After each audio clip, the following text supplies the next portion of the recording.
মাসকলাই ডাল দিয়ে মুচমুচে মুখরোচক জিলিপি বানিয়ে দেখাবো আজ। এই জিলিপির রেসিপিটা শিখতে হলে সম্পূর্ণ ভিডিওটা দেখতে হবে। তাই প্রথমেই বিউলির ডাল ভিজিয়ে রাখবো 7-8 ঘন্টার জন্য।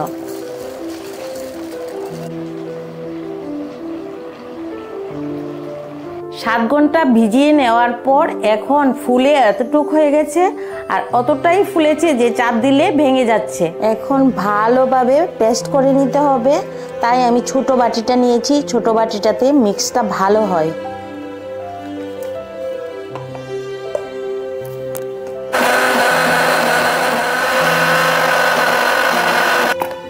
এরকম মিহি পেস্ট হতে হবে। একে একে আমি সবগুলো পেস্ট করে নিচ্ছি। আর এরই সাথে দিয়ে দিচ্ছি 2 চামচ আতপ চাল। একসঙ্গে পেস্ট করে নেব, তাহলে মুচমুচেটা খুব ভালো হবে।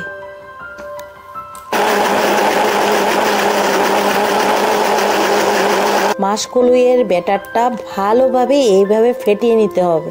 এইভাবে একদিকে ঘুরিয়ে ঘুরিয়ে ফেটাতে ফেটাতে হালকা হয়ে যাবে। দেখুন কতটা ফুলেও গেছে, একদম হালকা হয়ে যাবে। আমি একটু পরীক্ষা করে দেখাবো। এই যে হালকা হয়েছে, এটা একটা পরীক্ষা করে দেখাচ্ছি। জলের মধ্যে ফেললে এটা ভেসে থাকবে। দেখুন এরকম হলেই বুঝে নিতে হবে ফেটানোটা একদম পারফেক্ট। মাসকলাই ডালের সাথে যে আতপ চালটা দিয়েছিলাম মুচমুচে হওয়ার জন্য, এটাও এখন দিয়ে দিচ্ছি।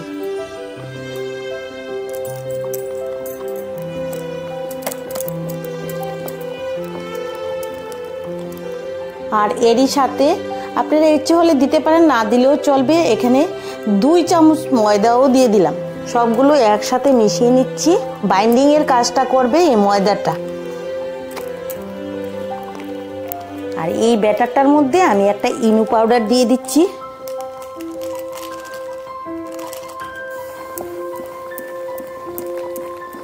আর ইনুটা দেওয়ার একটাই কারণ, জিলিপির ভিতরটা ফ্লাপি হবে, আর রসটা ভরপুর টুপু হয়ে থাকবে। তা মাখা হয়ে গেছে, একদম কমপ্লিট। বোতলেও ভরে নিতে পারেন, আবার পাইপিং ব্যাগের মধ্যেও ঢুকিয়ে নিতে পারেন। তা আমি একটা পাইপিং ব্যাগের মধ্যেই ঢুকিয়ে নেব। এরকম জিলিপি শেপের পাওয়া যায়, আমি মেসো থেকে এনেছি।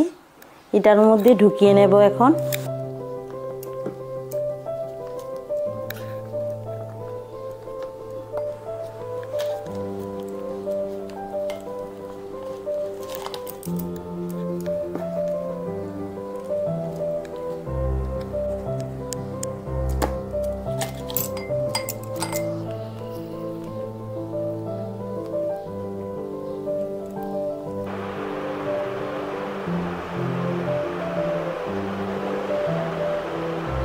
এরকম একটা রাবার দিয়ে বেঁধে দিতে হবে।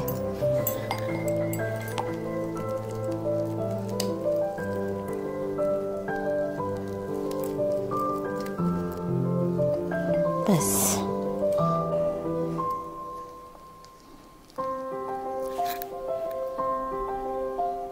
শিরাটা বানানোর জন্য একটা সসপ্যান বসিয়ে দিলাম। এরকম বাটি মেপে 2 বাটি দিয়ে দিচ্ছি চিনি। এই বাটিরই 1 বাটি দিয়ে দেব জল।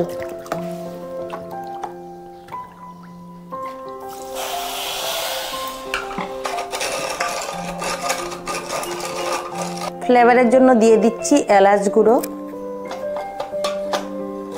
শিরাটা 1 তার বা 2 তার হতে হবে না, চিনিটা গলে গেলেই হয়ে যাবে। আর জিলিপিটার মধ্যে আমি কোনো ফুড কালার ইউজ করব না, তাই আমি দিয়ে দিচ্ছি কিছুটা কেশর। এটা থেকেও সুন্দর একটা কালার বেরোয়, তাই আমি ফুড কালারটা ইউজ করব না। অনেকেই জিলিপির মধ্যে ফুড কালার ইউজ করে।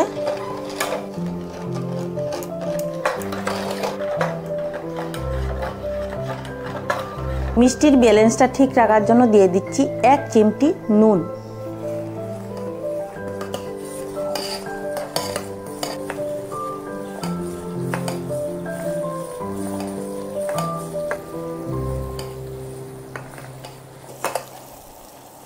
এরকম চিপচিপে হলেই ভেবে নিতে হবে যে শিরাটা হয়ে গেছে। শিরা একদম কমপ্লিট। এখন নামিয়ে নিচ্ছি। জিলিপিগুলো ভাজার জন্য এরকম একটা ফ্রাইং প্যান বসিয়ে দিলাম। দিয়ে দিচ্ছি সাদা তেল। আর দিয়ে দিচ্ছি 2 চামচের মতো ঘি।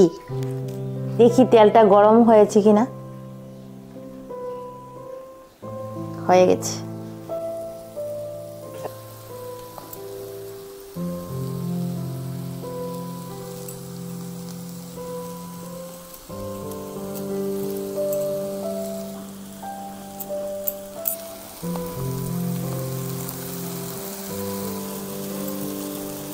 মুচমুচি জিলিপি, চিকন চিকন।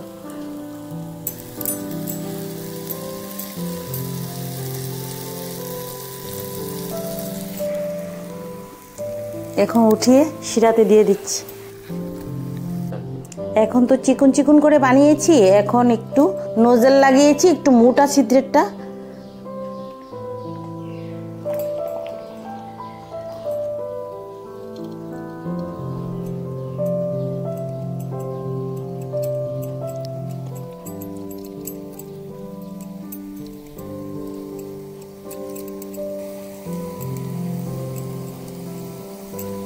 এখন একটু মোটা মোটা করে বানাচ্ছি। কোনটা ভালো লেগেছে আপনাদের কাছে অবশ্যই কমেন্ট করবেন।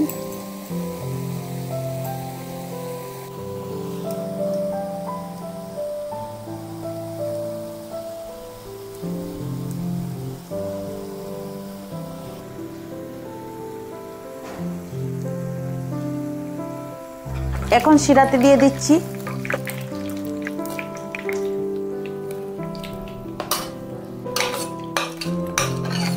ব্যাস, এরকম বানিয়ে আপনারাও বাড়িতে খাবেন। এখন আমি সবগুলো বানিয়ে নিচ্ছি একে একে।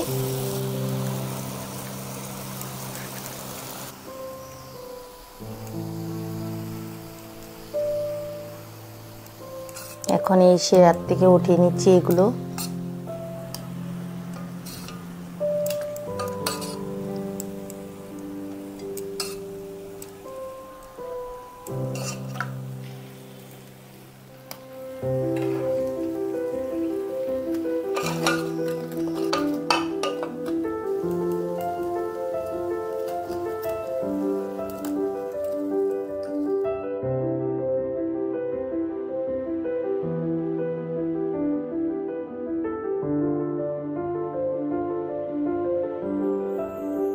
সবগুলো জিলিপি বানানো হয়ে গেছে।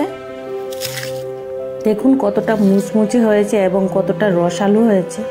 প্রথম বানিয়েছিলাম এরকম চিকন চিকন করে, আর তারপর বানিয়েছি এরকম শেপে। তো দেখতে পেলেন কত সহজ করে বাড়িতেই বানিয়ে নেওয়া যায় এই জিলিপি। দোকান থেকে কিনে খেতে হবে না। ভালো লাগলে ভিডিওটিতে একটি লাইক দেবেন এবং বেশি বেশি করে শেয়ার করে দেবেন। আর চ্যানেলে যদি নতুন বন্ধু হয়ে থাকেন অবশ্যই চ্যানেলটি সাবস্ক্রাইব করে বেল বাটনে ক্লিক করে দেবেন নতুন ভিডিওর আপডেট পাওয়ার জন্য।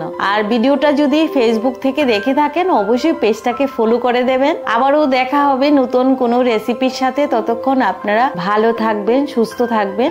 নমস্কার।